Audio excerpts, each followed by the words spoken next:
بالوضع ما طابق اللغة العربية في الوضع بأن يكون الكلام من الألفاظ التي وضعها العرب للدلالة على معنى من المعاني على مقتضى قواعد اللغة العربية. فكلام الأعاجم ليس بكلام عند النحويين لأنه ليس عربيا وأصوات الحيوانات. Ang tinatawag na bilwada' ma tabaqa al-lughata al-arabiyyata fil wada'. Bima'na, ang kalam dapat ay sumasang-ayon sa lingwahe ng Arab sa pagbubuo ng salita. بأن يكون الكلام من الألفاظ التي وضعها العرب.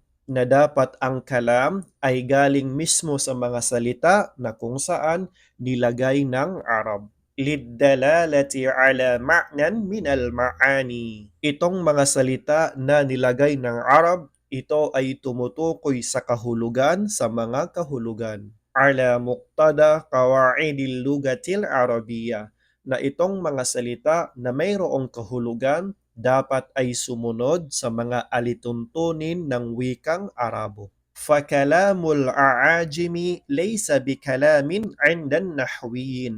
Ang mga kalam ng ibang lingwahe, English man o Tagalog, ito'y hindi kabilang sa kalam ayon sa mga taong marunong sa Nahu.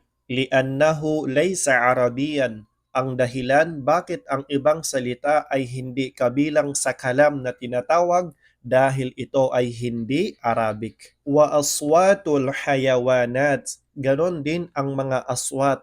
Ang mga boses ng mga hayawanat, ng mga hayop ay hindi rin kabilang sa tinatawag na al-kalam. Sa madaling salita, ang tinatawag na bilwada' dapat ang lingwahe ay naaayon sa lingwahe ng mga Arabo, na dapat ang mga salita na mayroong kahulugan dapat sumunod sa mga alituntunin ng gramatika sa wikang Arabiko. At ang ibang kalam, ibang salita tulad ng English o Tagalog, ito'y hindi kabilang sa kalam dahil ito ay hindi Arabic. At ganun din, ang mga boses ng mga hayop ay hindi rin kabilang sa tinatawag na al-kalam.